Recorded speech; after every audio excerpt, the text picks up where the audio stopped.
you want to go way back in the history of Goldman Sachs, they started very, very modestly as foot peddlers. That is somebody who has a wagon and he is walking around and selling goods off of his wagon.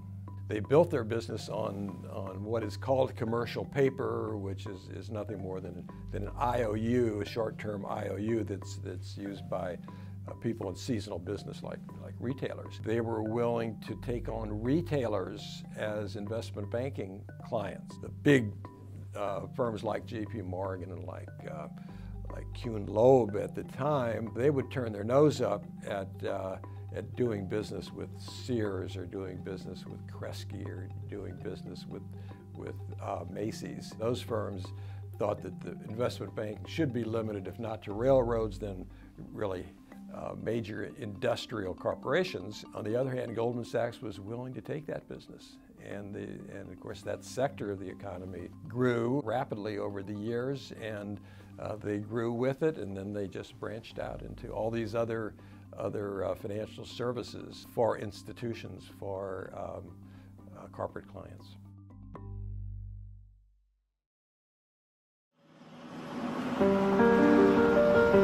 Goldman Sachs is very, very good at what they do. Almost everybody at Goldman Sachs worked weekends, and almost everybody at Goldman Sachs worked nights. I was too busy working to have much socializing. We were trained to be like client kamikazes. We had to kill for the client. It's clearly a culture that cultivates ruthlessness.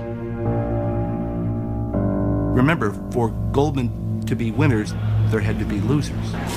And as we know now, there were thousands and thousands of losers. Goldman Sachs, you're the worst. Time to put the people first. Goldman Sachs, Millions of Americans have lost their jobs, their homes. In the last 3 years, we've knocked down over 500 homes in this neighborhood alone. They have crashed the national economy. We wouldn't be here but for the fact that there was such a collapse in the housing market. We aren't perfect. To think that we're being charged with fraud of all things. This record-setting penalty reflects the egregiousness of Goldman's misconduct. I don't think that businesses like Goldman Sachs ought to be engaged in conflicts of interest. It's that clear. It's not whether a conflict of interest exists that is important. It's how you deal with it. In the face of a lot of noise that has gone on, we've stayed the course. The concentration of power in the hands of Goldman Sachs is even greater than it was before. There is disproportionate representation in domestic policy by people who are within the Goldman sphere of influence. They are aggressive. They are a potent competitor, but I think they stay within the lines. They have got the most formidable internal culture of commitment and teamwork of any organization in finance in the history of the world. Our most important assets are our people, our clients, and our reputation. The reputation is the most difficult to restore. Our clients' trust is essential to us. It is why we're as successful a firm as we are and have been for 140 years.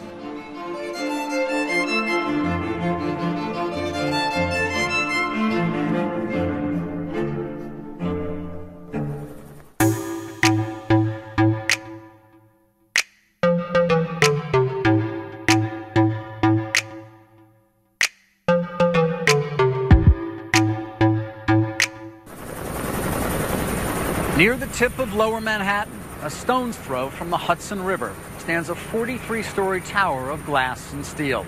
It's Goldman Sachs' new $2 billion headquarters, and it serves as a symbol of the bank's success. That success and what's behind it is being questioned like never before. Today, Goldman finds itself the poster child of Wall Street excess. The firm paid $500 million to settle fraud charges brought by the Securities and Exchange Commission. And when it comes to public perception, an NBC News Wall Street Journal poll taken shortly before that settlement found Goldman Sachs' approval rating was worse than BP's in the midst of the Gulf oil spill. I'm David Faber. In the next hour, we'll explore how Wall Street's most profitable and powerful bank has found itself the subject of both professional admiration and public scorn. Ignition sequence starts. 6, 5, 4, 3, 2, 1, 0. Liftoff. We have a liftoff.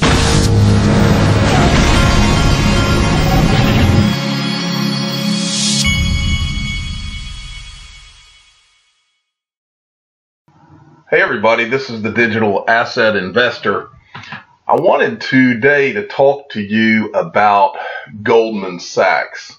Goldman Sachs, in my opinion, if there were two words that were the most important two words having to do with finance and in turn the cryptocurrency market, those are the two most important words that there are, in my opinion. And the reason is that Goldman Sachs rules the world. So you need to go ahead and understand that Goldman Sachs runs the world. They own the world. They rule the world. And I will show you. I'll back that up with what I'll show you here shortly. But first, I wanted to start by telling you a story that actually happened to me about a month ago. I live in a small town in Georgia.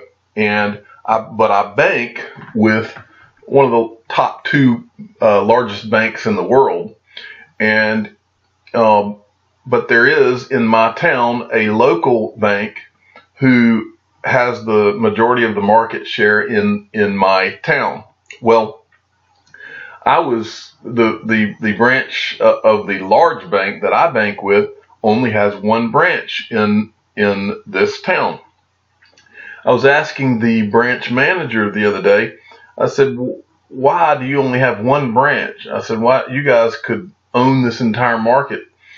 And his reply to me was that every time that they go, his bank goes to try to get approved for another branch, the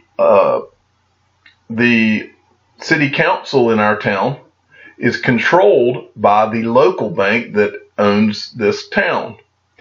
And I was sitting there thinking, now how crazy is that some small regional local bank could keep everybody out of this town and even keep a huge, large mega bank out of this town that way. But it's true. That's how they control the market. And so the reason I bring that up to you is that we need to face the facts about who is running the show. When you go and you are watching a clip of these SEC chair people or any kind of people that are in any form or fashion related to the politics of our country or the politics of the world, they have agendas and they have people that they serve and people that they answer to. And what I'm here to tell you is that Goldman Sachs is if there's one company in finance that these guys are all beholden to in politics and otherwise, it's Goldman Sachs. And I want to go over that with you for a minute. This is just one article that I found, and you could find multiple. And it says, why do former Goldman Sachs bankers keep landing top slots at the Federal Reserve? Well, for years and years and years, Goldman Sachs, this is how they make all the money. This is how they keep all the money, is that they control the power. The same way that in my local town, this one particular bank is able to control this town. They do it by controlling the politicians. And it's no different. In fact, it's probably magnified at the federal level and the world level even more than it is in local towns. But this is the way the world works, and you need to go ahead and accept it because this is how things work. And it's okay because you and I are invested in our XRP, and it's the smart play. And these people that control the world are smart people, and I'll go through that too. So anyway, Goldman Sachs, yeah, they control Federal Reserve, you name it. Federal Reserve, SEC, they've got their hands in it, and I'm going to show you. This is a list of former employees of Goldman Sachs. And I'm just going to skim this and kind of tell you, just so that you understand, keep in mind, every day you're watching TV, you're watching CNBC, you're watching interviews with people that are at large companies, and you're watching interviews of people that are in our government who are supposed to be in roles of power, whether it's at the SEC or the Treasury or the Federal Reserve. All of these people So I want you to be thinking about that. And I also want, while I'm reading this list, I also want you to be thinking about who some of the companies and the banks and the central banks that Ripple is partnered with that you hear as I go along. First one, Guy Adami, CNBC's Fast Money. He worked at Goldman Sachs. I'm going to just mention this Erik Asbrink, Minister of Finance of Sweden. Deputy Prime Minister of Egypt. I won't even try to begin to say his name. But let's keep going. Stephen Bannon. Anybody know that name? That he was in the Trump administration. Former executive at Breitbart. White House Chief of Staff Joshua Bolten. Portuguese economist and banker Antonio Borges. I'm going to keep going down the list. CNN host Aaron Burnett. I hope you're starting to get the feel that Goldman Sachs people and people that are affiliated with Goldman Sachs, they don't just rule the finance world, but it's the media world too. These guys are everywhere. Mark Carney, governor of the Bank of England. Ooh, there's a name. I believe Ripple is working with the Bank of England. And former governor of the Bank of Canada. Let's keep going. Founder of TheStreet.com, Jim Cramer. Does anybody know that name? I've talked about him before in all of his conflicts of interest. I'm going to keep scanning this, and when something jumps, Federal Reserve Bank of New York, William C. Dudley. So you be thinking, when you see a name like this, do these guys, do they have any obligation? Can Goldman Sachs pick up the phone and call these guys and ask for a favor? You better believe it. United States Secretary of the Treasury from 1965 to 69, Henry Fowler. Futures Trading Commission, Chairman of the U.S. Commodity Futures Trading Commission, 2009 to present, Gary Gensler. Keep going. As we go down this list, Undersecretary of the State of Economic, Business, and Agricultural Affairs, 2007 to now, Jeffrey Rubin. There are a couple that I wanted to make sure I pointed out. I think they were down here. Lawrence Summers, Secretary of the Treasury of the United States, 1999 to 2001. Gene Sperling, Director of National Economic Council, 2011 to 2014. Former Chairman and President of Wachovia, Robert Steele. But if you go through, go up and down this list, what you will find is the people, and I missed this one, Chief of Staff to the Secretary of the Treasury of the United States, 2009 to present, Mark Patterson. Henry Paulson, he was during the financial crisis, former United States Secretary of the Treasury, 2006 to 2009. Okay, these guys, this is how this game works. And it's important that you understand this, but and I'm going to tie this into what we're going through right now. April 27th, 2010. A dramatic confrontation between Washington and Wall Street. The scene, the Senate's Permanent Subcommittee on Investigations. Goldman Sachs' highest-ranking executives are being grilled about whether the firm profited at the expense of its own clients during Wall Street's financial crisis. It's a low point in the long history of America's most storied investment bank. Good morning, everybody. Committee Chairman Senator Carl Levin of Michigan doesn't mince words when confronting Goldman CEO Lloyd Blankfein. You shouldn't be selling junk. You shouldn't be selling crap. You shouldn't be betting against your own customer at the same time you're selling to them. Following a long investigation, Senator Levin claimed Goldman Sachs lured its clients into billions of dollars worth of deals the bank knew were likely to go bad. Look what your sales team was saying about Timberwolf. Boy, that Timberwolf was one shitty deal. I didn't say that. Who did? Your people, internally. Come on, Mr. Sparks. Well, Mr. Chairman. Should Goldman Sachs be trying to sell a shitty deal?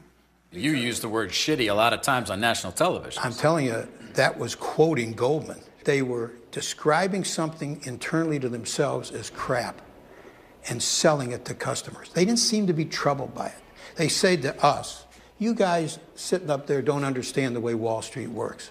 Well, let me tell you, I do understand the way Wall Street works, and that part of it is totally unacceptable, I believe reprehensible, and needs to be reformed. Well, they think they did right by their shareholders, who, by the way, also include their 35,000 employees. They think they were actually the firm that best navigated the worst financial crisis this country's seen since the 1930s. Well, maybe there's 35,000 employees or shareholders that benefited, but there's 200 million Americans that lost.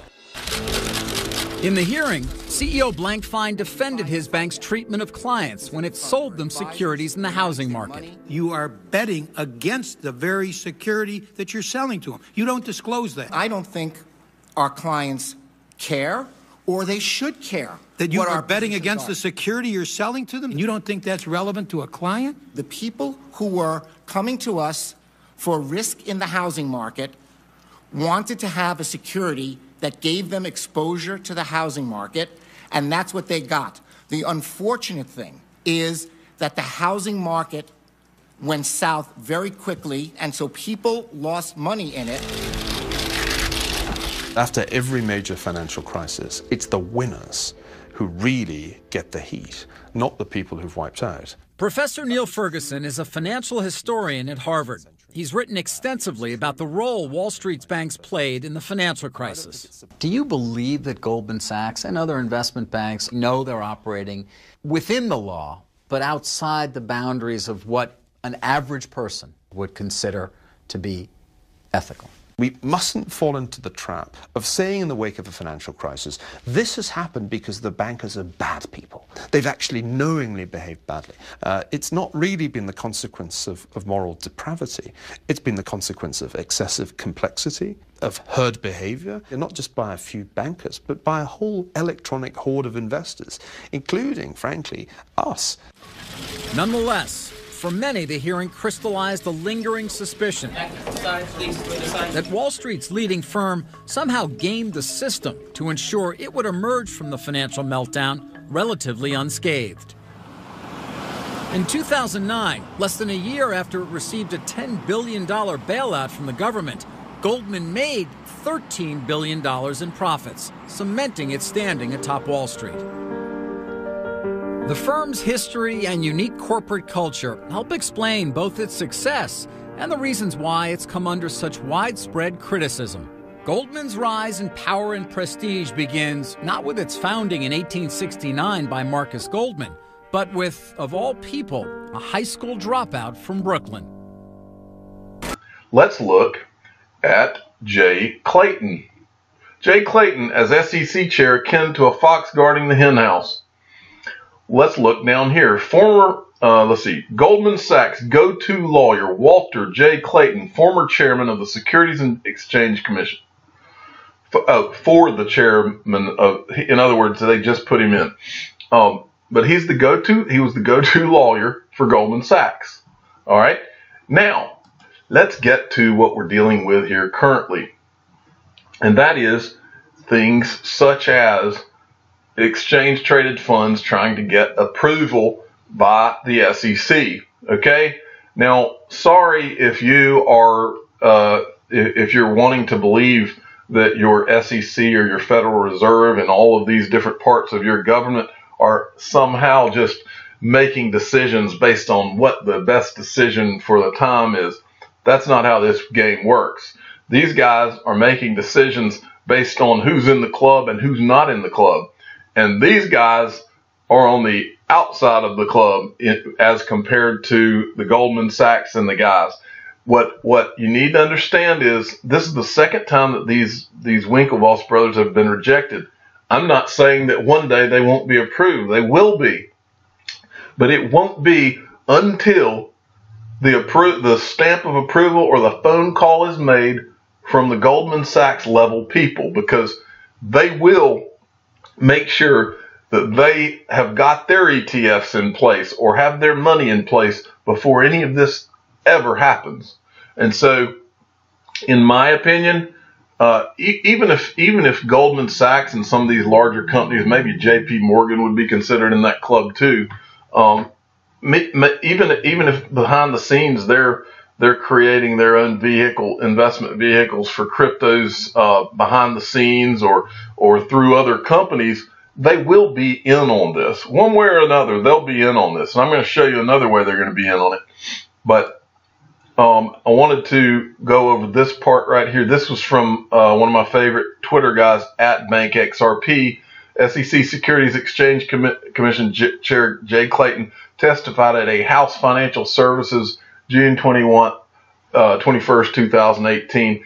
And this was a clip where this Representative Warren Davidson actually asked the SEC chairman about Ripple specifically and how there were lawsuits pending and can't you guys go ahead and weigh in? Well, the answer to that is it's not a coincidence that the SEC chair people have not come out and said one way or another. There are monetary reasons, believe you me, behind the scenes that they are not. If they were going to declare it a security, they would have already done it. But there are monetary reasons, and it has to do with the powers that be that are holding this back. And if you just think about it for a minute, think about the buildup. Think about the money that is to be made in XRP as a result of leaving this hanging out there for a while. It wouldn't surprise me one bit if the people at Goldman that make these calls are setting up their ETFs, setting up all of their buys behind the scenes and getting everything right, and intentionally doing this as a marketing ploy to maximize the return. Anything's possible with these guys. There is nothing new under the sun, and they have been running the world for hundreds of years, the same type of people behind Goldman Sachs. And this isn't their first rodeo, as we say in the South. The year was 1956. Don Larson pitched a perfect game in the World Series. Grace Kelly became a princess. And 5'4" Sidney Weinberg became the biggest man on Wall Street. As Goldman Sachs' senior partner, Weinberg had masterminded the largest stock offering in history when the Ford Motor Company went public. It was the biggest deal that Wall Street had ever seen. And of course, coming after the Second World War and the Depression, it was all the more important a deal. Charles Ellis, a longtime consultant to the firm, is the author of The Partnership, The Making of Goldman Sachs. He says Weinberg's personality was the key to his rise from janitor's assistant to corporate titan.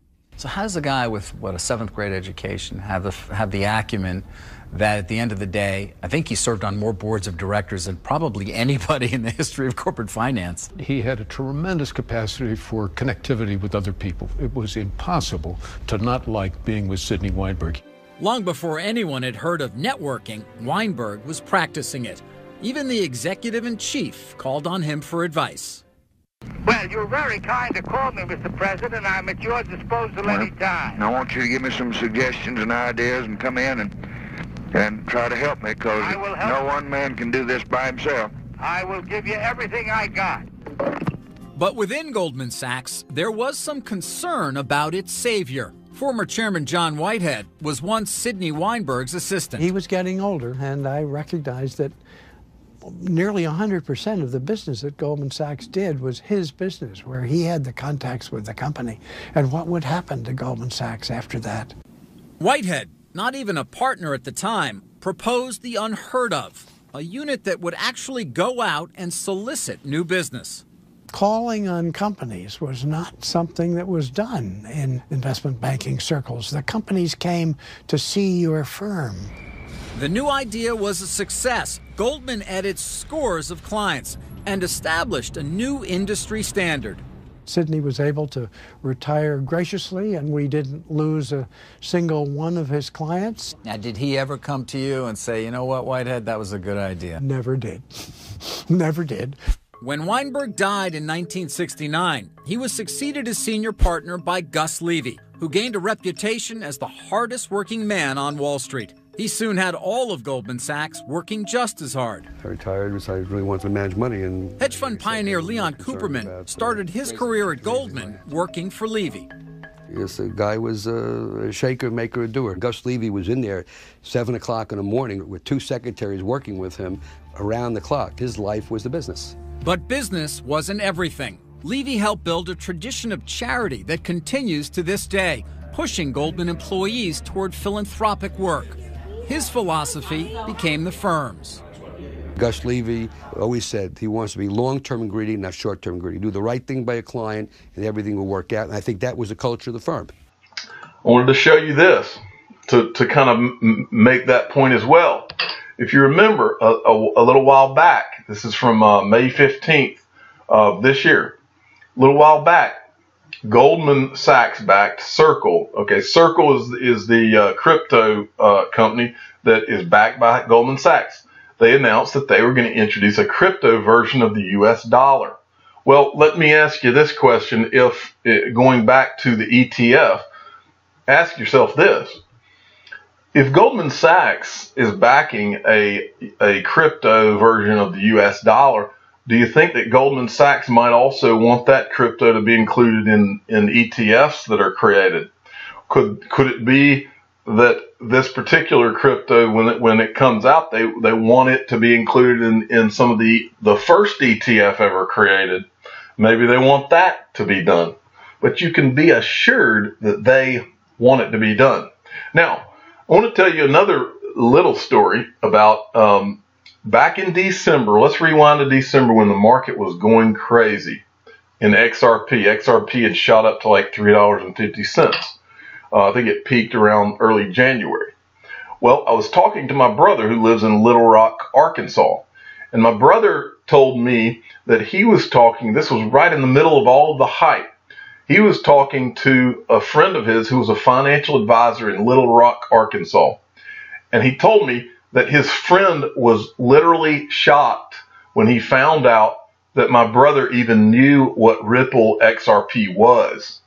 The guy was shocked. And the guy proceeded to tell my brother that all of the financial advisors at his firm were beating down the doors trying to get into XRP. They had all, out of all the cryptocurrencies, they had looked at all of them, and these financial advisors immediately came to the obvious conclusion in the entire cryptocurrency space that anybody with an ounce of common sense eventually comes back to, and that is that XRP is far and away, by a long shot, the most important world-changing digital asset that there is and will be.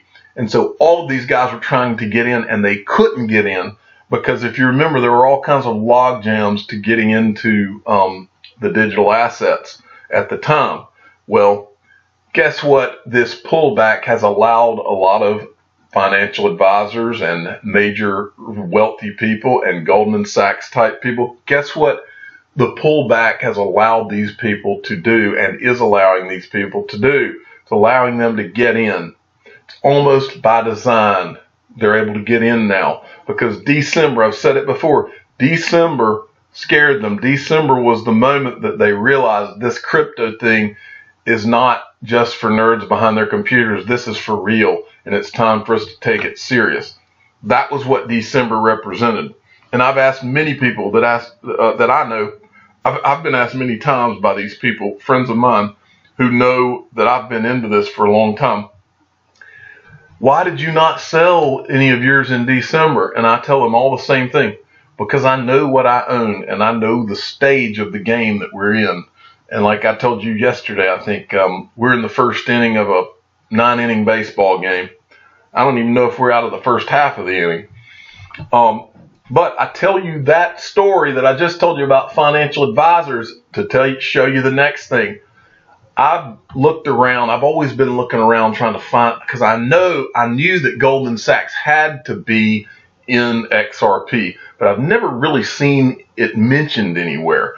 And so I did some searching, and this is the only place, and this is actually a negative Ripple article that I found. It's one of these standard FUD guys. I don't use the FUD word and all the crypto language much, but this is about, I mean, I guess this title is about as FUD gets. So, but this is actually a negative. They were trying to be unsuccessfully, as usual, trying to be negative about Ripple. But if you look down here in the article, look at this. I've never seen this in all the time I've been researching this. As we saw in the crypto bull market of 2017, however, many banks such as Citibank, which I've never heard, and Goldman Sachs have been doubling down on cryptocurrency by investing in bank-backed coin in a bank-backed coin known as Ripple XRP. This right here is all you need to know. Takeover mania in America. Huge corporations. The early 1980s brought a surge in hostile takeovers. For most investment banks, this was a lucrative new market, too good to pass up. But John Whitehead, a successor to Gus Levy, saw it differently. And it was our observation that the company that had been raided was angry at the company that raided them because the old management all quit and went somewhere else. And it looked to us like unfriendly raids simply didn't work. We decided that Goldman Sachs would not represent acquiring companies that made unfriendly raids. From then on, Goldman was known as Wall Street's White Knight, the go-to good guys who defended corporate America. Its new stature brought new clients, new hires, and the beginning of Goldman's notoriously exhaustive interview process. In all of these interviews, they get to know the firm. Edith Cooper is Goldman's global head of human resources. 10, 12, 15 interviews. Interviews. Is that typical? Yeah. It is. If you have people go through an interviewing process, interviewing being done by different personalities, different perspectives, you increase the probability of getting it right. Once Goldman gets it right, each new hire is required to read a document written in the 70s by John Whitehead. I wondered how all these new people that we were hiring, how they could be indoctrinated with the principles of Goldman Sachs, the conduct that we expected from our people. So on a Sunday afternoon and with a yellow pad, I wrote down what turned out to be these principles. The 14 principles would become a roadmap for the company's unmatched success and the success of its employees. When we return, payday at Goldman Sachs. Bob Rubin had a great line that he said to our training classes, your goal is not to get fired. That if you can just figure out a way to stay in your seat and do a good job, well, lo and behold, you're going to be rich. That's next, when Goldman Sachs' Power and Peril continues. Governments don't rule the world. Goldman Sachs rules the world. It was the comment heard around the world, one that generated widespread reaction from papers and pundits alike. We appreciate your candor, however, it doesn't help the rest of us, does it? But instead of talking about the comment itself, most outlets immediately sought to shoot the messenger, Alessio Rastani. Forbes called him a psychopath. CNBC suggests it might be a hoax. New York Magazine wonders if it is a hoax or perhaps our worst nightmare. Well, regardless of Rastani's intentions, the bigger question has been largely ignored. Was he wrong about the power of Goldman Sachs? And why was everyone so shocked? After all, right here at RT, in our studios, we've had several guests, bona fide traders, even former Goldman Sachs employees who have said the very same thing. Washington is not the biggest player in this. The global bankers are the biggest players, the global hedge fund managers, and that's where the action, that's who's determining the outcome of this, not the players in Washington. They have already ceded control to the global banking industry. Wall Street has been pulling the strings in Washington from the get-go. It is the largest sector of campaign contributions, and that's to both parties. But for the mainstream media who don't air views like these, Rastani's honesty was unexpected, says Survive and Thrive TV's George Heminger. When they asked him these questions on BBC, he just let it all hang out, and the actual truth came across. Rastani also sent shockwaves around the world when he told the BBC that most traders don't really care if and when the economy is fixed. Personally, I've been dreaming of this moment for 3 years. I have a confession, which is I go to bed every night, I dream of another recession. The BBC interview has now gone viral. If you could see the people around me, jaws have collectively dropped at what you've just said. Perhaps their jaws wouldn't have dropped had they only read Matt Taibbi's July 2009 Rolling Stone article, The Great American Bubble Machine. In it, he famously described Goldman Sachs as a, quote, great vampire squid, wrapped around the face of humanity, relentlessly jamming its blood funnel into anything that smells like money. Taibbi discussed with us recently how, although people are unaware of it, the big bank has profound power in society. How much are you paying for gas? How much are you paying for electricity? How much are you paying for your credit cards, your mortgages? How much are you paying in taxes? And how much of your tax dollars are going to debt service? That is what democracy looks like! Unlike the mainstream media, few here would be shocked by Rustani's comments. We're gonna shut down Wall Street! For nearly 2 weeks, these protesters have been out every day, hoping to bring an end, or at least awareness, to what many call a corrupt system. What do we want? Revolution! When do we want it? Now! And still others have argued for years that the government's actions are dictated by the big banks. The very special interests on Wall Street, the insurance industry, these are the people who are writing the laws that Obama is passing. They are keeping him in power. They're the ones that have financed his campaign, and the laws are being written for their benefit. Whose streets? Our streets! As anger builds here, perhaps better questions need to be asked here, so that a different message is sent to decision makers here. That the system that has been sustained and protected for decades might need to change. In Washington, Christine Frizzau, RT. Now a second economy story. NewsHour economics correspondent Paul Salmon begins a two-part look at the investment bank Goldman Sachs. Tonight, how it makes money. The company reported a record $13.4 billion profit last year. It's part of Paul's reporting, making sense of financial news. Do you solemnly swear or affirm, under the penalty of perjury, kicking off last month's inaugural hearing of President Obama's Financial Crisis Inquiry Commission, CEOs of the four biggest banks. In the hottest of the hot seats, Lloyd Blankfein of Goldman Sachs. In the end of the day, and I'm going to press you on this, it seems to me that you survived with extraordinary government assistance. We never anticipated the government help. We weren't relying on those mechanisms. And just a year later, venerable Goldman Sachs, beneficiary of bailout largesse, is the most profitable firm in Wall Street history. So, how did they do it? Lloyd Blankfein told the Times of London, "We're very important. We help companies to grow by helping them to raise capital." And that he was just a banker doing God's work. Now, the interview seemed to play better as comedy than PR. Despite collecting the highest salary on Wall Street at $68 million a year, Blankfein never forgets that he is, quote, a blue-collar guy. I believe he is referring to the sapphire choker he wears on casual Fridays. Now, Blankfein took only a $9 million bonus for 2009, much less than in recent years, despite record profits. As for defensive finance, he elaborated under oath. Is what we do a lot for the economy isn't that visible as an investment bank. We help allocate capital, we raise, we put companies together, we launch new businesses. So that's how Goldman Sachs is supposedly making money, as a traditional investment bank.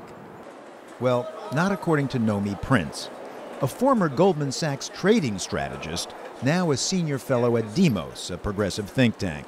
That classical investment banking function is a very small portion of their revenues. I think it's about 10% or so. So if he's doing God's work, he's only doing it at 10% capacity. Most of the rest, says Prince, is so-called proprietary trading for the firm's own account rather than its clients. They're a trading house. They can talk about being an investment bank and doing God's work and helping, raise financing for companies and all in that. But in the scheme of things, they do very little of that. Another longtime Wall Street insider from the other side of the political spectrum agrees, though he doesn't disapprove. I think first you have to admit they are very smart, they are very capable, and they have a huge franchise in the global capital markets. David Stockman, President Reagan's budget director, went to Wall Street in the mid-'80s. Take their results that just came out in 2009. They had $45 billion of revenue, of which $35 billion was from equity and fixed income trading and commodities and currencies. Now that's 75% of their revenue was basically from trading. So when a Republican friend of mine, used to be in the Treasury Department, says that Goldman Sachs is a hedge fund masquerading as a bank, that's true? Absolutely true. And you could look it up, since Goldman's financial filings are public records. Only a tenth of its revenues came from investment banking last year, more than 3/4 from trading for its own account. But while the firm itself declined any interviews, If it's subordinating the God's work of investment banking to making money on proprietary trading, well, says Jeff Mackey, who's run a hedge fund of his own, so what? Goldman Sachs analyzes their investments as carefully as anyone. Right now, they're saying that proprietary trading is a better business for them. But with all due respect, that is not God's work. Listen, I'm not saying that they're necessarily doing my God's work, but as far as they're concerned, they're doing financial God's work. You can argue whether or not they should be doing this, but what they really should be doing is making money for the shareholders. That's their job. It's not theirs to judge who or why or how they're going about it. They need to make bucks for shareholders. But consider how they're making those bucks, says Nomi Prince. On inside knowledge that comes in, as when she was there, with every trade a client asks Goldman to make. And just by evidence from the profits that they make and where they make them, what divisions they make them in, they're not sitting on that knowledge. They have to be. They are trading on that knowledge. So they know somebody's going to buy a commodity or a currency, so they either buy that commodity or currency first, or a commodity and currency very much like it. Any information that you get, particularly if it's going to move the markets a lot, is going to filter in to the trading positions you take. But isn't this front-running, trading ahead of your clients to profit from the price changes that will come from the client's trades, but for your own firm's benefit? And isn't that, strictly speaking, illegal? The long and ancient secret of Wall Street is they've always been front-running their clients. In other words, when you're in the customer trading business and then you're in the proprietary business, which trade are you making first? I don't know, and if it's in milliseconds, how's anybody going to figure it out?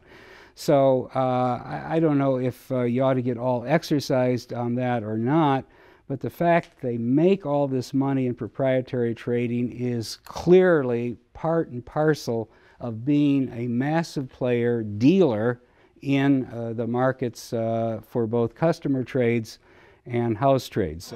So Goldman might insist that technically it isn't front-running, or that the charge could never be proved. So let's move to another.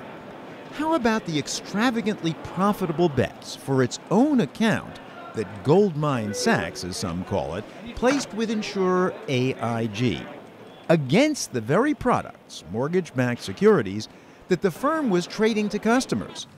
McClatchy reporter Greg Gordon was the first to uncover the practice. In 2006, Goldman began in different ways to make bets that the housing market would turn south. When you're selling $40 billion in securities, U.S. registered securities, to investors here and abroad in 2006 and 2007, and at the same time you're secretly betting that these securities are going to go south, they're going to lose value, well, that raises a big question. Lloyd Blankfein's response? What we do is risk management. Because we had this risk, because we were accumulating positions, which, by the way, we acquire from clients who want to sell them to us, we have to go out ourselves and provide and source the other side of the transactions so that we can manage our risk. These are all exercises in risk management. Well, I'm just going to be blunt with you. It sounds to me a little bit like selling a car with faulty brakes and then buying an insurance policy on the buyer of those cars. Pension funds who have the life savings of police officers, These teachers. are the professional investors who want this exposure. Professional, sophisticated investors who should have known what they were getting into with mortgage-backed securities, a theme Blankfein hit again and again. A sophisticated investor that creates the exposure that these professional investors are seeking. Again, the most sophisticated investors who sought that exposure. And look, says investment advisor Jeff Mackey, even if Goldman's people are more sophisticated than their clients, Blankfein's still right. Caveat emptor. Goldman Sachs didn't get to become Goldman Sachs because they're bad traders. Of course they know more than the other guys. They're packaging the goods. It's their book. They know more about it than anyone. And if they're selling it, well, you probably don't want to be a buyer. I want to buy things from people who I know more than, not people who are creating these instruments for me to buy. But pension funds don't bring in the math whizzes, the quants, the people that Goldman Sachs has. They're no match for Goldman Sachs' salespeople or traders. Generally speaking, they aren't. So what is your pension fund doing involved in these securities? Even if you think Mackey and Blankfein provide a reasoned defense, however, One huge last question remains. Has the firm been making record profits with your and my money? We'll look at that next time. Our next guest used to manage over $7 billion at Goldman Sachs before leaving to start a passive crypto index fund. Christopher Matta is a co-founder of Crescent Crypto Asset Management. He joins us for his Fast Money debut. Chris, welcome to the show. Great to have you with us. Appreciate it. You left when? Last year? Last fall. Last fall, so it was just before the huge run-up. Yeah, exactly. So at the time, the space was really starting to grow. It went from being a personal hobby to being a full-time focus. And at the time, there weren't really any passive players in the space. There were a handful of active managers charging 2 and 20 or 3 and 30, very high fees. And we had demand just in our own networks being known as the crypto guys. At Goldman. At Goldman. We had demand from colleagues, friends, and other people in our network for a really complexity-free product that they wanted to get diversified exposure to the space. So it was kind of the perfect timing. A little bit. I wanted to do a video. I think this is going to be the first of many articles that you're going to be reading from now till the end of the year, 2018. When I read it, I'm like, I have got to do a video before I pick up the kids at school. Awesome sauce. So there's a newly appointed Goldman Sachs vice president, newly appointed, okay? He hasn't been there for 5 years, 10 years, 15. Newly appointed Goldman Sachs vice president is leaving for the cryptocurrency space. Now I'm thinking Goldman Sachs, you're making 6 figures easy, right? So person's name is Chris Matta. Chris, C-H-R-I-S, Matta, M-A-T-T-A, is quitting. I just got to read it because I'm gonna mess it up. Wall Street is turning over to cryptocurrency, and this is seen with former Goldman Sachs banker Chris Matta quitting the famous financial companies a few days after earning the position of vice president. Who in their right minds would do that? He did it all for cryptocurrency. Now stop right there. You may be a factory worker, you may be a blue collar guy, I'm just a regular guy, and you say, why would someone quit after a few days of being promoted to a vice president position at Goldman Sachs? Answer, very simple. He saw a better opportunity and left that to go do that. Okay? He was managing over $7 billion, B-I-L-L-I-O-N, for the philanthropy fund and trust company. There was actually him and 2 other people that quit, and they decided to create their own cryptocurrency-focused investment vehicle. Their crypto-related company is called Crescent Crypto Asset Management, CCAM, I guess.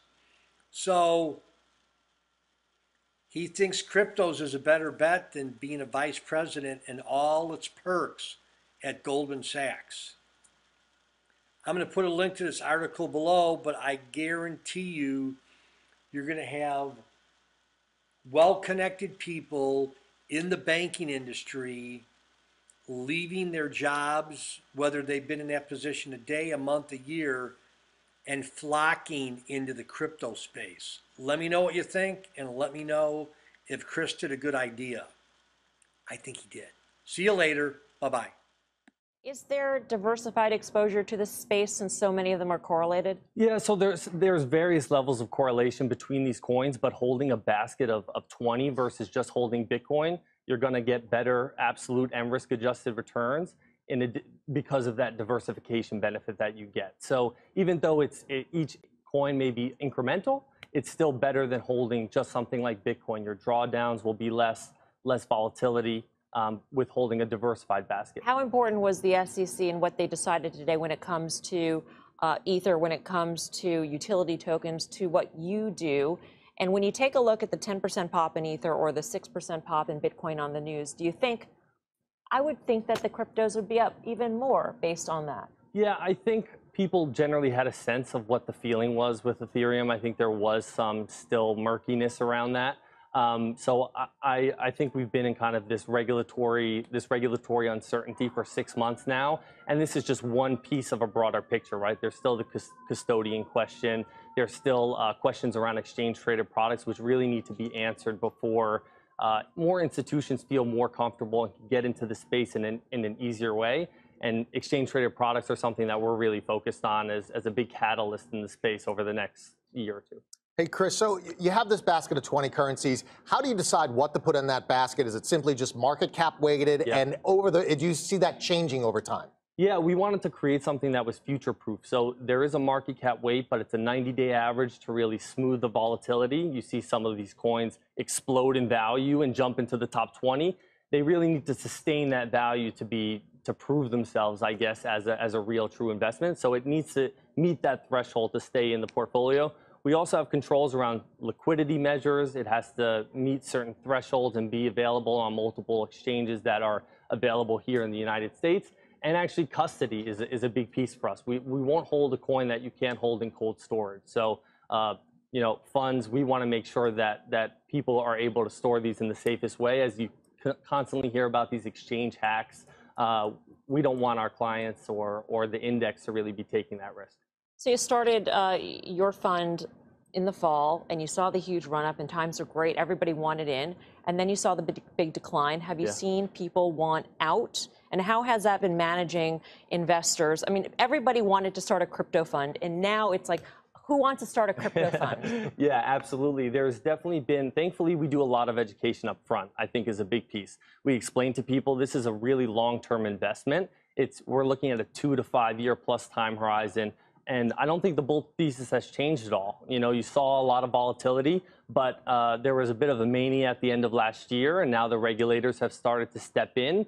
But I think long-term, their tune has been pretty bullish.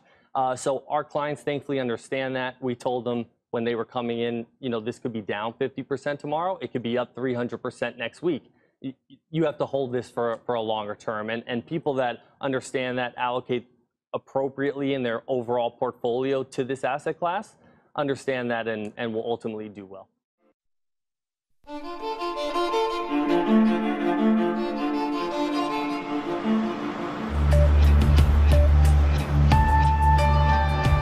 The culture of Wall Street has always been a source of popular fascination, in part due to its stratospheric pay, a subject of both envy and revulsion. At Goldman Sachs, CEO Lloyd Blankfein took home more than $67 million in total compensation in 2007.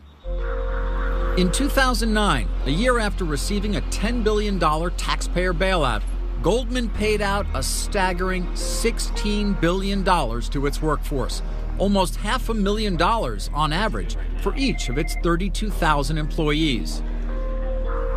Anthony Scaramucci, a Goldman vice president during the 90s, remembers the advice of then CEO Robert Rubin. Bob Rubin had a great line that he said to our training classes, "Your goal is not to get fired." This is such a great firm that if you can just figure out a way to stay in your seat and do a good job, well, lo and behold, you're going to be rich. By the time Scaramucci left the firm, he was pulling down $1.5 million a year. But the money didn't come easily. There were relentless hours and high expectations. Now a CNBC contributor and running his own asset management firm, Scaramucci remembers the lengths the bank went to instill the Goldman work ethic. We arrive at the meeting at 5 p.m. It's the Friday before the Memorial Day 3-day weekend. And guess what? We are sitting there waiting. A couple guys left.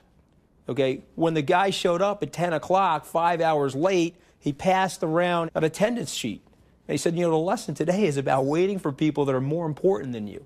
And he said, someday there'll be a billionaire you need to get to. He's going to make you wait in his lobby. Okay, you need to be conditioned for that. And then he got up and he left. And what happened to those new hires who left early? Scaramucci says they were promptly fired. Stories like that only reinforced Goldman's mystique as a tightly knit culture of extraordinarily driven professionals with a guarded approach to outsiders. Day one training, going back to day one, don't talk to the press. That was the #1 thing they said to people. A reluctance to open up is still a cornerstone of the Goldman culture, as we discovered in our own dealings with the firm. Goldman Sachs officials agreed to cooperate with us for this report, but the access we were given to the firm turned out to be very limited. Interviews with rank-and-file employees were off limits, as were most locations inside their building. We weren't allowed to bring our cameras to the firm's trading floor or any public spaces. We weren't even allowed to show you the lobby. We did reach out to dozens of former Goldman employees. Most wouldn't talk to us, and the few who agreed to did so only after first checking with headquarters. Striking evidence of an enduring loyalty built upon Goldman's emphasis on teamwork. Very famous line at Goldman, here's the difference between us and the other firms. We've got 6 guns, we're all cowboys. We're going to point our guns outside, we're going to shoot outside. Inside these other firms, they got 1 gun pointed on each other. What made us different was our ability to get along with each other and act collegial.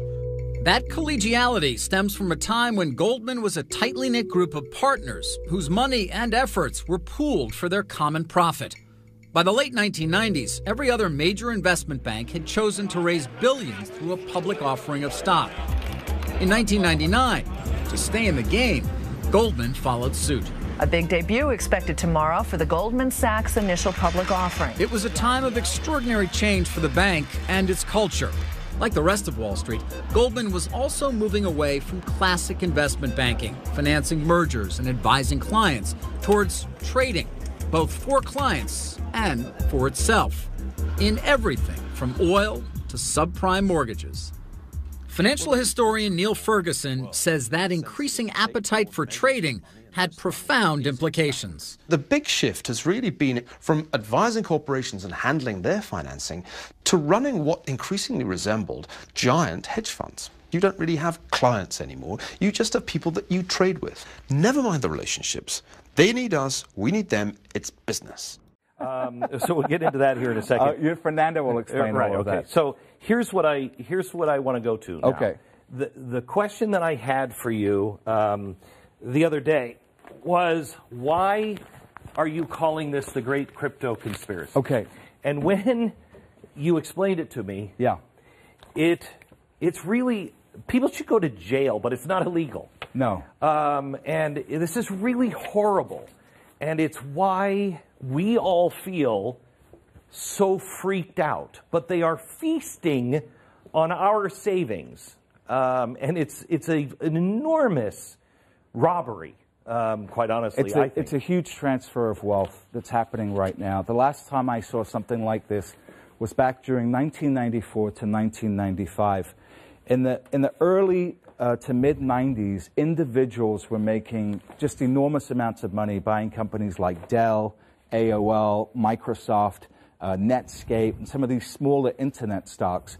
And the institutions had completely missed that bull market. And so they were scoffing at these so-called lemmings. And so during 1994 to 1995, we had a bit of a bear market. And so, again, institutions were out saying that, oh, anybody buying internet stocks, you're idiotic. And so you had a lot of people selling their AOL, selling their Microsoft, selling their Dell shares. Guess who was buying? It was the institutions. If you look at a chart of institutional allocation to venture capital internet deals, it doubled between 1994 to 1995, which was exactly when institutions were saying, oh, this is just a market for idiots. Mm-hmm. Nobody should be buying this stuff. Mm-hmm. So they literally stole all this wealth that should have been in the hands of individuals that owned Dell, Microsoft, and AOL. And then from 1995 to 2000, of course, we saw $5 trillion come into the market, in the biggest bull market we've ever seen. So this blueprint of creating fear in order to get cheap prices is nothing new. So and hang on just a second before you go on. Yeah. This one is really important to me because the housing crisis, those banks, they bought up all of those houses. They were the ones who caused the problem. Right. Then they were talking everything down and saying, "I'm just taking the junk off the table." Yeah. That's not junk now. It's not junk. When it's dropped 40 to 60%, it's not junk. So this happened between 2011, 2012. Blackstone Group buys 50,000 homes. But during this period of time, the regular individual couldn't get a mortgage, right? It was virtually impossible to get a mortgage during this time, exactly when institutions were buying. And then the dot-com crash in 2003, if you can go back and look at old CNBC clips during 2003, even as the market was starting to come up, oh, don't buy tech stocks. No, they're evil. Don't buy tech stocks. Don't buy tech stocks. But institutions, if you looked at the 10Ks, the Qs, and all of the filings, the quarterly filings, they were all loading up on tech. This is how the rich get richer. Yes. They know, they're connected. A lot of times they're coordinating without the insider trading. This is not illegal to do. No, manipulating the news cycle, if you're smart about it, is they can get away with it. Nobody's ever been arrested for anything like this. So now, with crypto, I know personally, I know people that would have gotten in or stayed in if these people weren't saying what they're saying. Right, and so this has really been extremely egregious. So on September 12th, Jamie Dimon says Bitcoin is a fraud. He says he'll fire any one of his traders buying Bitcoin. Bitcoin drops 24%. When Jamie Dimon speaks, people listen. People listen. So that weekend, we found out that the largest buyer of a Bitcoin fund that's in Europe that buys physical Bitcoin, right? The largest buyer was Morgan Stanley and JP Morgan. And that's not illegal. He says it's a fraud. It says he'll fire anyone that buys it. Yes. And at the same time, his company is buying it. His company is buying it. It's just, I mean, so unethical. Right. Okay, George Soros. George Soros, in January 24th, price was already down, calls Bitcoin a bubble, says Bitcoin is the worst, the worst investment in the world. Don't buy Bitcoin. Don't buy Bitcoin. Basically throws gasoline on the fire at this point. And then what do we find out? So he says bubble here. It drops 44%. Right. And then here in April, 2 months later, guess what we find out? His $26 billion family office has approval to buy cryptocurrency. Right. And we only knew about it publicly here. And this is the kind of thing that George Soros is famous for this, talking the sterling down. And what did he do? He stole the pensions of all the little people. Yeah, made $1 billion. Yeah. Okay. So then here now, Goldman Sachs, this, again, February 7th, most cryptocurrencies will crash to zero. Now, I remember when they said this in February, and I had, through my network, I knew that Goldman Sachs was setting up a crypto trading desk. Absolutely knew they were setting up a crypto trading desk. And I remember you telling me that. Right. And then, of course, they were denying it. No, we're not. No, we're not. No, we're not. Price falls down 27%, and then what do we find out? We find out here, they say BTC 0, and then we find out just before May, new trading desk. Not only that, they put $400 million to buy a cryptocurrency trading platform. Okay, so February 7th, it's all going to zero. May, we just spent $400 million just on a flyer. And they're not the only ones. No.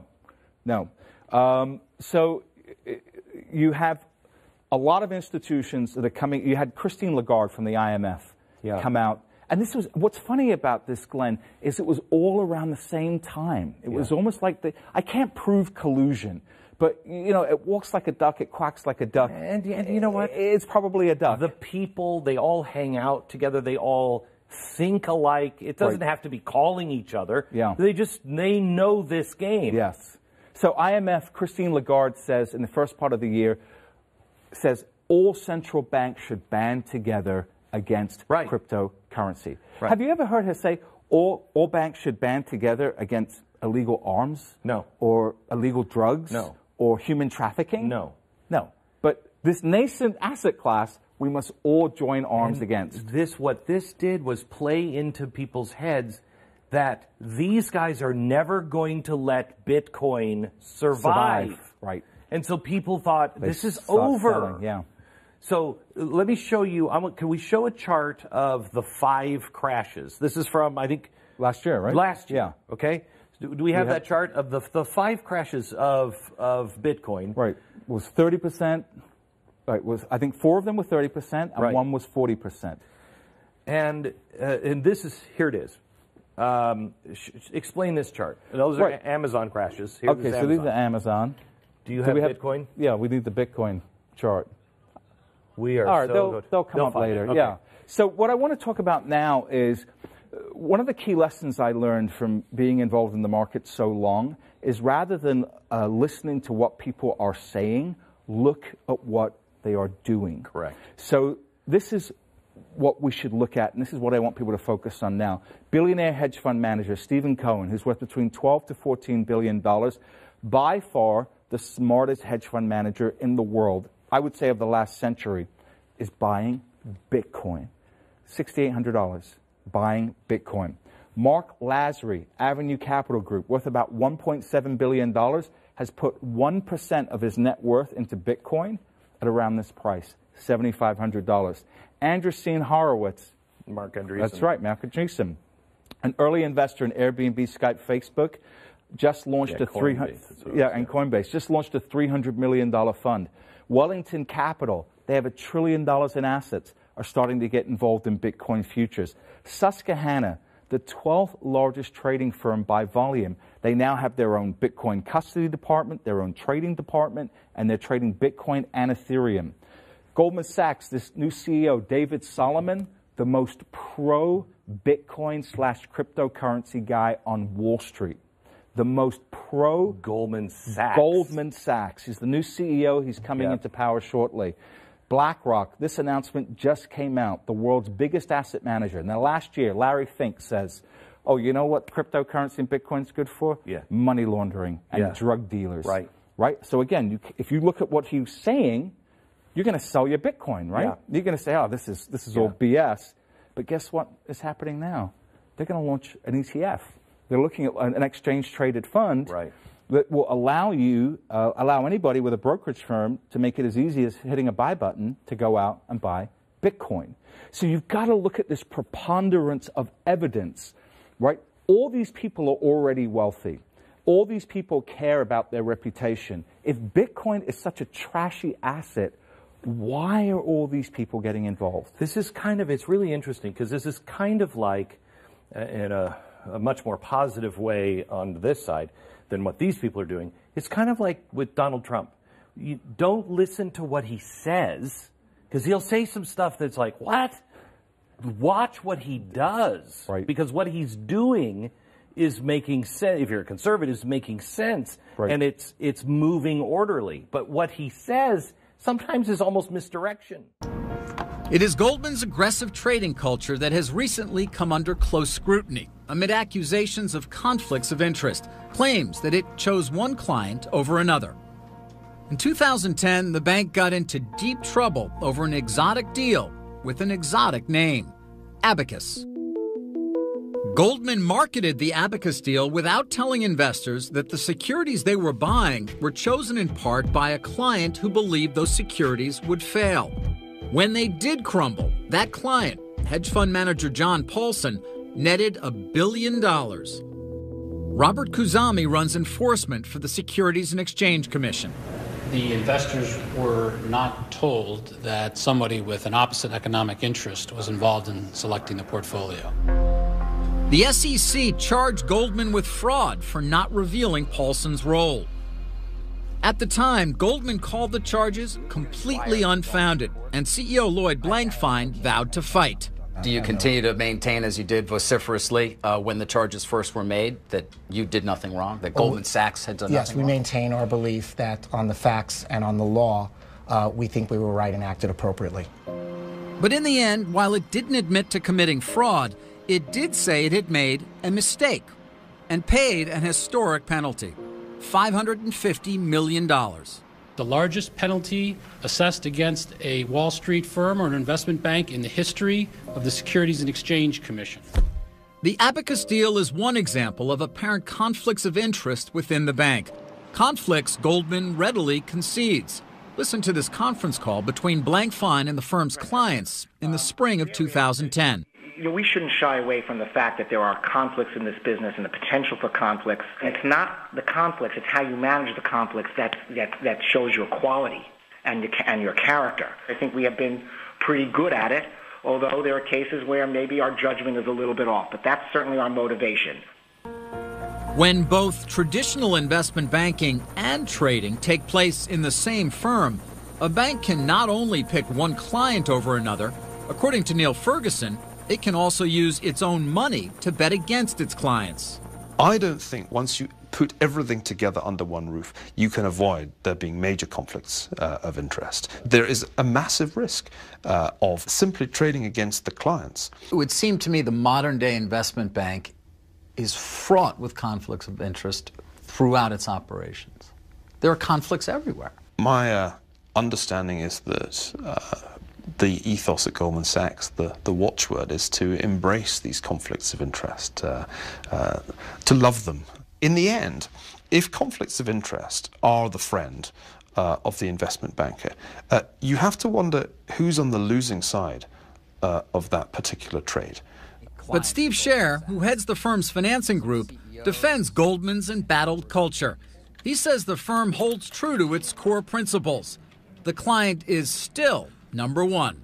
We're not facing off and engaging with our clients to solve their problems with an eye toward where will the firm make its money. The firm does well, but the firm will only do well, and individuals at the firm will only do well as and to the extent that we serve our clients appropriately. I've spoken to many clients of Goldman Sachs, and I must tell you, while their regard for the firm is extraordinarily high, they say, I do deal with Goldman Sachs because they have very good people, and I need to deal with Goldman. But I don't necessarily feel that Goldman has my best interests at heart. Goldman is looking out for Goldman. Well, I would take issue with the conclusion you drew about Goldman looking out for Goldman. I think at the end of the day, we will only do well to the extent that we do well by our clients. That's where it begins and that's where it ends. While Goldman Sachs says its clients have stuck by the firm, the court of public opinion has not. When we return, an American city bruised and battered. It was the complicity of firms like Goldman Sachs that not only ruined neighborhoods that were already struggling in Cleveland, but really wrecked our financial system and did incalculable harm.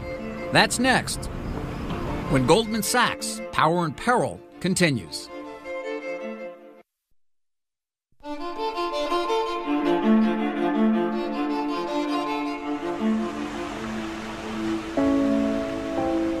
Welcome to Cleveland. Hundreds of miles from Wall Street, but at the dead center of the home mortgage crisis that gripped the U.S. during the Great Recession.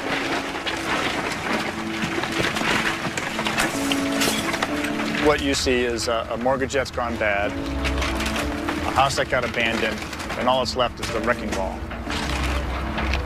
Tony Brancatelli has seen whole parts of his city fall to ruin. He's a city councilman for Cleveland's Slavic Village, a blighted neighborhood where risky mortgage practices flourished.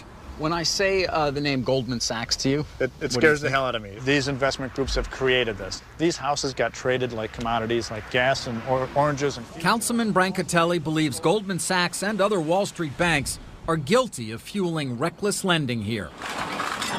That lending created a real estate bubble whose implosion leveled whole tracts of this struggling blue-collar neighborhood. We've already demolished about 10,000 properties. That's citywide. You said 500, though. In this neighborhood. In this neighborhood. Who do you blame for all of this? Oh, I look directly at Wall Street.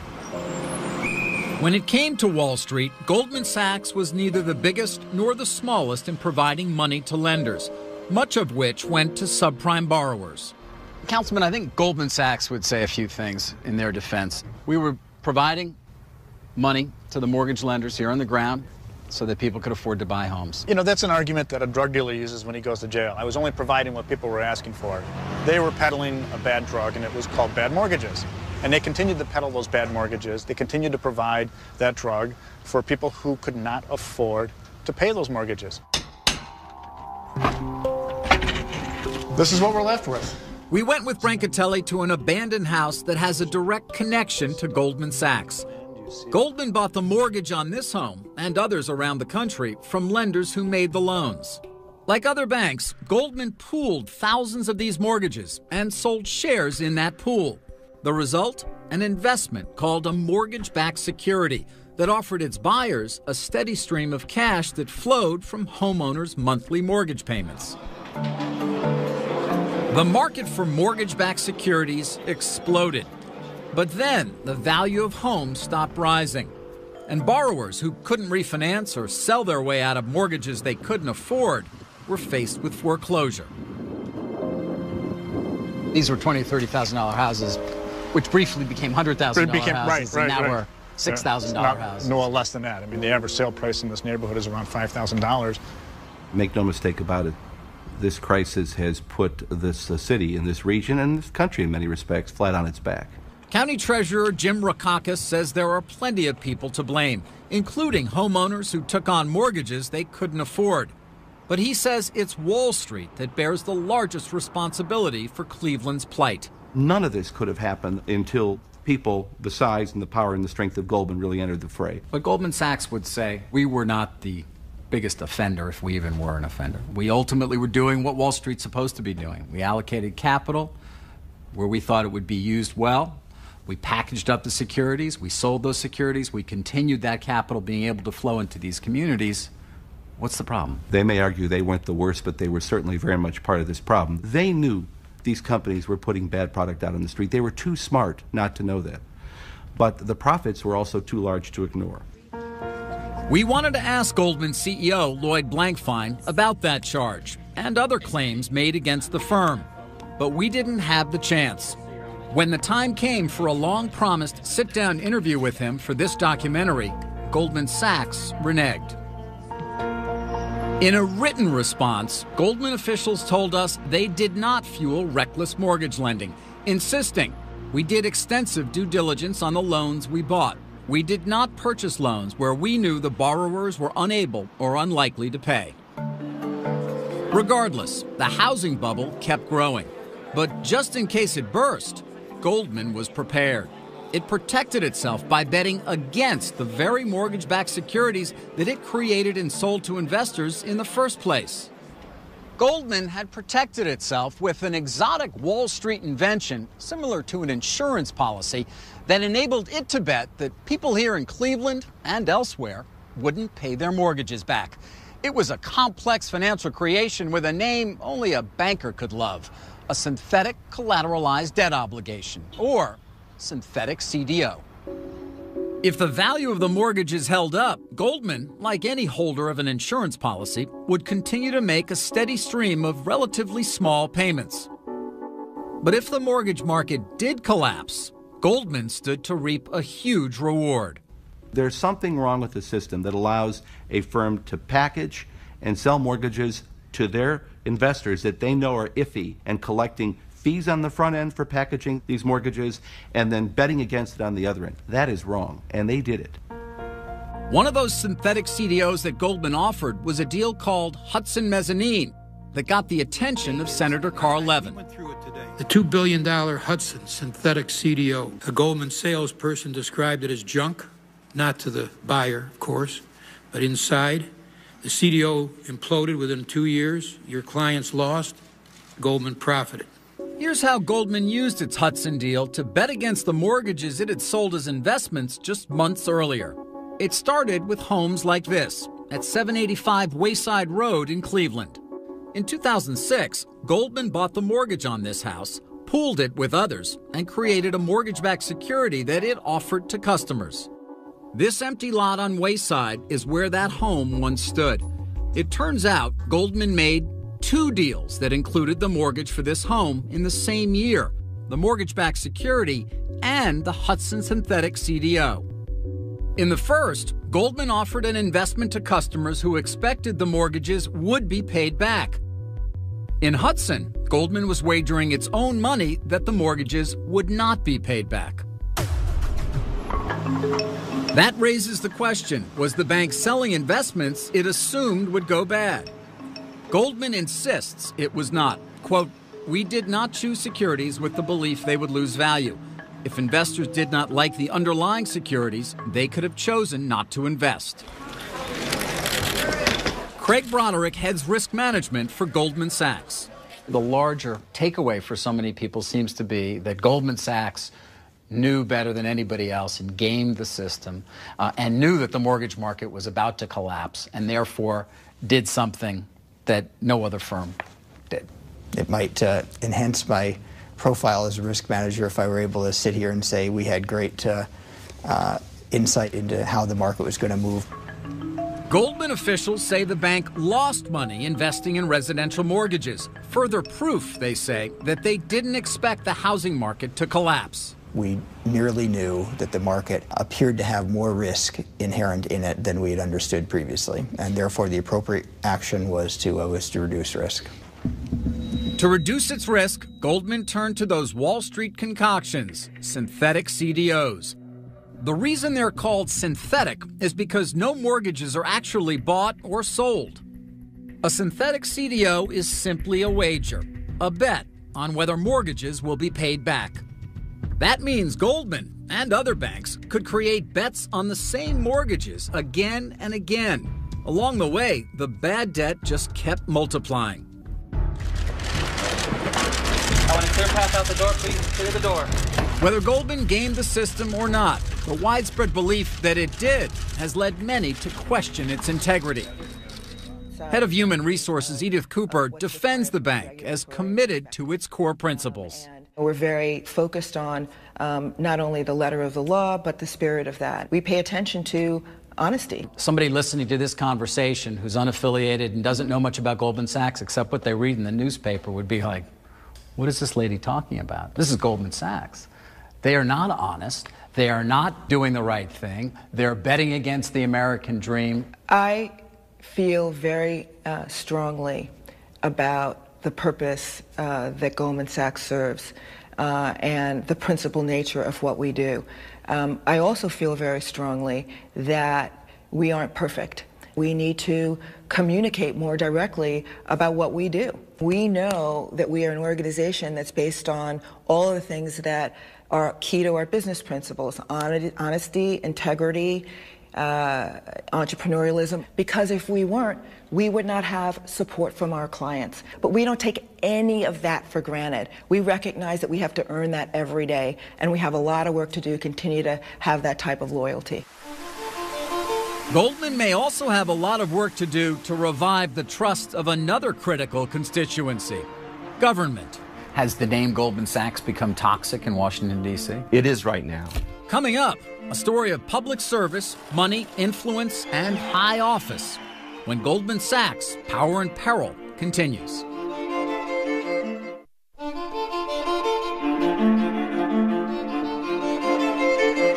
I don't think there's any other private institution in the United States that's had the impact on domestic policy that Goldman Sachs has had. They're huge. They're the big bad Leroy Brown of financial influence in Washington, D.C.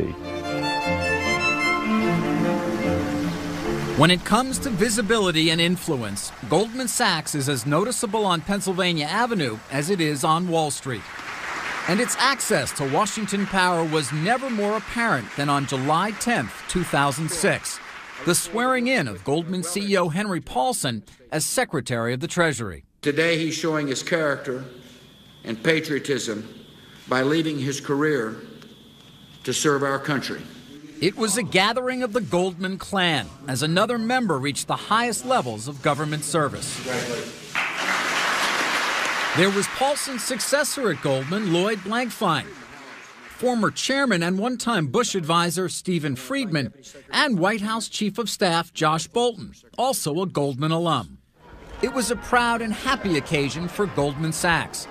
But just 2 years later, the smiles would be gone, and Hank Paulson would be in the fight of his life. Nervous investors want to know what's next. JP Morgan Chase is buying Bear Stearns at a rock-bottom price. The subprime crisis has been its undoing. Foreclosures up a staggering 87%. Fannie and Freddie under new management, the federal government. The financial crisis of 2008. Insurance giant AIG on life support tonight. Lehman Brothers filing for bankruptcy. Merrill Lynch sold to Bank of America. Never thought it would come to this. The system itself on the verge of collapse. A stunning day on the stock market. Stocks fell off a cliff. People are depressed and scared. The president announces an unprecedented bailout plan to save the nation's banks. The federal government would put up to $700 billion taxpayer dollars on the line. This is an urgent matter, and we need to move very quickly. At Treasury, Hank Paulson has surrounded himself with a posse of Goldman Sachs alumni. Robert Steele, Neil Kashkari, Kendrick Wilson, Ed Forst, Dan Jester, and Steve Shafran. Their overwhelming numbers earn them a nickname from the Washington Wags, Government Sachs. I think almost anybody else would have said, okay, I'll bring one or two in, but if I'm going to bring in an army, it's going to look bad. University of Maryland law professor Michael Greenberger is a former director at the Commodity Futures Trading Commission. The bailout was going to take great imagination and diversity of views, and bringing people who come from the same mindset was a terrible mistake. But they are amongst the best and the brightest. They have a long history of serving in government. And to Paulson's defense, who else are you going to go to when you're trying to figure things out? I think that question, with all respect to you, is revealing of a very narrow, shallow view of the financial world. There are many people in the United States who are very familiar with financial markets who happen not to work at Wall Street. Former Goldman chairman John Corzine, who went on to serve in the U.S. Senate and as governor of New Jersey, says Paulson should get the benefit of the doubt. When you have to make the toughest decisions in your life, it's nice to have people around that you trust. Should Paulson have been more aware of public perception when he hired all those guys from Goldman? I think in 2020 hindsight, a lot of things are easier to recognize. But concern over the extent of Goldman's influence deepened after insurance company AIG survived the crisis with a taxpayer bailout that eventually reached $183 billion. That allowed AIG to repay a $13 billion debt to Goldman, one of many banks that were paid out in full on the money owed them by AIG. That whole episode is very, very questionable. Why let Lehman fail one day and then rescue AIG the other day? Was it because Goldman needed the $13 billion that AIG was a counterparty for? A lot of people believe it was the influence and the concern for Goldman. Henry Paulson wouldn't speak to us for this report, but a spokesman for Goldman Sachs says the firm exerted no influence in the AIG bailout. And Paulson defended himself before Congress in 2009. I left Goldman Sachs. I sold my shares in Goldman Sachs. I operated very consistently within the ethic guidelines I had as Secretary of the Treasury. Old Goldman hands like former Chairman John Whitehead, who himself left for the #2 job in Ronald Reagan's State Department, bristle at suggestions of a Goldman conspiracy. It's very discouraging to me to have people volunteer for public service, that it's seen by some to be a sort of an insidious desire to take over control of Washington, which is ridiculous. Before joining our administration, Bob built a brilliant career at Goldman Sachs & Company. Former Goldman chair Robert Rubin's tenure as economic advisor and then Treasury Secretary in the Clinton administration came during a time of unprecedented growth. The national motto might be, let the good times roll. It's a day for the record books on Wall Street. 819 points in just 2 days. Once hailed as an economic savior, Rubin has come under fire over his support for financial deregulation that some say favored Wall Street and his former colleagues at Goldman. Now, it's time to reform Glass-Steagall. Critics say the repeal of the Glass-Steagall Act encouraged some banks to pursue more profitable and riskier lines of business. They also fault Rubin for not pushing more aggressively for regulation of complex financial instruments that helped trigger the 2008 financial crisis. Mr. Rubin, looking at the big... That issue was put to him by a government commission investigating the crisis. You've said in the past that there was no political will to regulate over-the-counter derivatives. Was the lack of political will related to pressure by the financial services industry? I think there were very strongly held views in the financial services industry in opposition to regulation, and I think that they were not surmountable at that point. In Washington, political will, or lack thereof, is more often than not directly tied to money. And when it comes to Goldman Sachs, there's always plenty of that to go around. Their PAC and their executives have spent $32 million in campaign contributions in the past 20 years.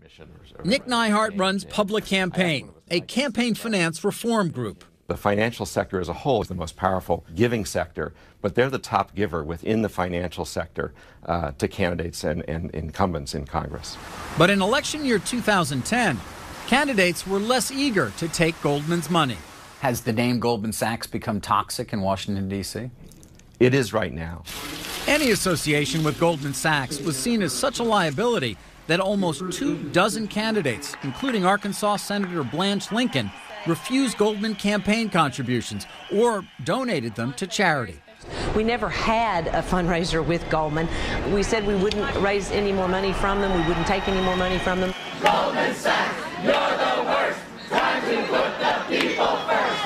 Are we going to see Goldman lose clout in Washington, D.C. over an extended period of time? If I had to bet, the answer to that is yes, they're going to lose clout. Who got the money, money? They got the money, money. I think they've lost their brand. Their brand was phenomenal. I think their brand is now a liability rather than an asset. Money, money, we got the bill.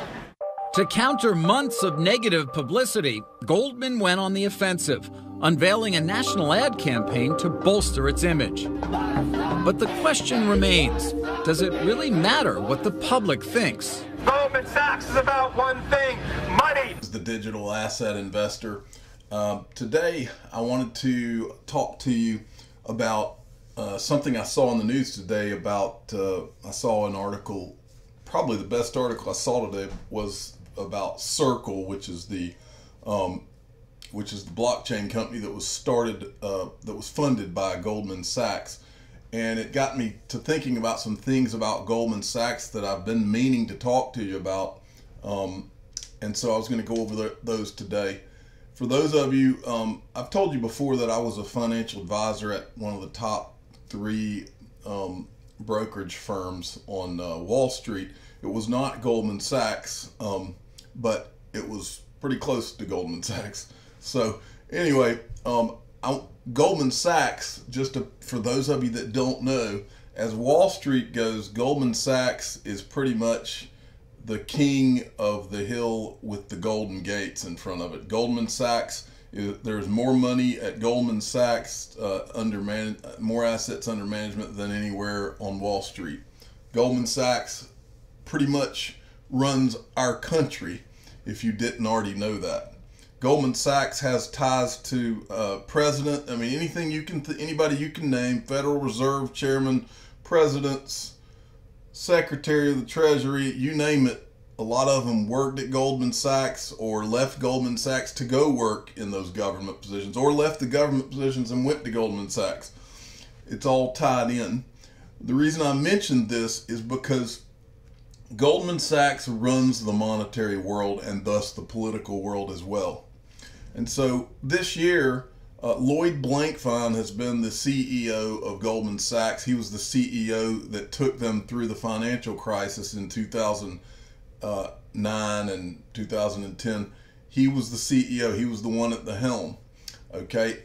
Well, they have, when they were going through the financial crisis, the whole financial crisis was built on the reason that it was such a huge collapse was because they had bundled mortgages, and Goldman Sachs was one of the main Wall Street firms that bundled the mortgages, and that was what a huge part of what they called them derivatives, where they would put all these bad mortgages in to a big bundle and then sell the bundle and pretend, and they would get ratings agencies to declare that they were AAA rated when they knew that they were completely trash mortgages. So anyway, so earlier this year, you've seen Warren Buffett, a lot of these old school guys. You've seen Warren Buffett, you've seen Bill Gates, And Lloyd Blankfein was another one of these guys who never would embrace the cryptocurrency and the Bitcoin and all that. And this I'm showing you right here on the screen right now this was just one of the times recently, I believe, that he said Bitcoin is not for me. Well, I personally don't believe that it's any coincidence that this year, because Goldman Sachs, as you're going to see in a minute, as you've already heard, Goldman Sachs knows what the opportunity is in cryptocurrency, and they see the writing on the wall. And I don't believe it's any coincidence whatsoever that they announced this year that Lloyd Blankfein is preparing to exit Goldman Sachs. They want, and this is my opinion, I believe that they want someone who's not just smart like Lloyd Blankfein is, but also who has a little bit more of a future-looking attitude, and who does believe in cryptocurrency.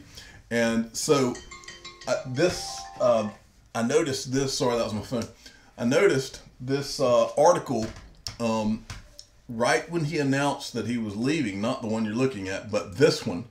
One of the first articles I saw come out was Goldman Sachs, David M. to become the CEO. Good news for the crypto world. And then it goes on to explain that this is a much more crypto-friendly CEO, and then they mentioned that Goldman Sachs had gone ahead and carried out their first hire in crypto currency in this article.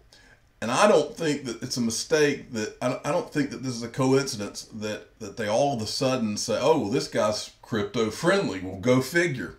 Okay, so let's tie this together and look at what Goldman's been doing since. Well, this is back to what I was telling you before. And remember, Goldman Sachs was at ground zero of they were one of the major parties that caused the financial crisis in 2009, and they were bailed out. And not only that, but once they had bundled all of these bad mortgages and sold them to their customers, then they turned around and betted, and that's what this article is about. They actually betted against those bad mortgages that they had sold to their clients, knowing that they were bad, which is amazing. And then, of course, none of them went to jail. But that's not what I'm trying to go over with you. What I'm trying to paint for you is when the big money people of the world come into something, in this case, cryptocurrencies, it is inevitable. I think it's human nature. You will have a bubble at some point. We're not even close to a bubble, and they all know it, and they've been saying, oh, is cryptocurrency a bubble? They're just doing that to keep the prices down until they can actually be the ones who create the bubble, which they will do over time, not anytime soon. It'll take them a few years. You and I, because we were in this game before any of these guys showed up, and they really haven't showed up yet, we will benefit from the bubble that they create, and we'll be out long before that if you play this smart and don't get too greedy. But the point is that I wanted to show you this is what they did back in the financial crisis in packaging these mortgages. And the reason I want to show you is because they're going to do the exact same thing with cryptocurrencies, and you're going to make a lot of money off of it in the short to mid run. Now, over time, they'll create a collapse with that, just like they did with the internet bubble, just like they did with the financial crisis and the mortgages. It'll be the same thing, because history tends to repeat itself when there's money and greed involved, especially. This was earlier this year. Goldman Sachs is going to open a Bitcoin trading operation, and I think at that time they were just talking in terms of doing futures or something like that. And then today, I saw this article. Now, Goldman Sachs is one of the backers of Circle. Circle just bought Poloniex, and now this article today is talking about how Circle, they've got a 30% uptick in institutional investors that are coming on with them, and they're talking about how the demand is really taking off. Now, you and I both know that there's a lot of manipulation that's going on in the market right now, and these are the types of reasons that manipulation is going on, because Goldman Sachs, and trust me, Goldman Sachs will lead it all. Everybody will follow them. Everybody from E-Trade to whoever's out there, Merrill Lynch or whoever, they'll all follow. If you see Goldman Sachs do it, the others will eventually do it, or they're already doing it. So this was the Circle article from today. But what I really want to show you is this, because this is how crazy this world is. This article, Goldman Sachs is exploring crypto derivatives, says COO. So after the financial crisis, after all of that, they're gonna explore doing derivatives with cryptocurrencies. Now, for you and I, right now, for those of you that have your digital currencies right now, this is a gold mine. I mean, what they're fixing to do, and I'm not saying that derivatives themselves are horrible, but when everybody gets too greedy and everybody starts getting paid the way that it happened in the financial crisis, yeah, it becomes a really bad thing. But I'm not saying it'll happen here, but I'm betting you that it will. Eventually, over time, this will become as much of a mess as the internet bubble did and as the financial crisis did, because greed will take over. But I tell you all of this to say that if you're in the game now, if you're one of us and you're in the game now, this is what you're way ahead of even Goldman Sachs. If you invested now or in the last couple of years in cryptocurrencies, we beat them to the punch, and that's how rare this opportunity is, and that's why I wanted to go over this. Okay, I am the digital asset investor, but I'm not an investment advisor. This is all for entertainment purposes only.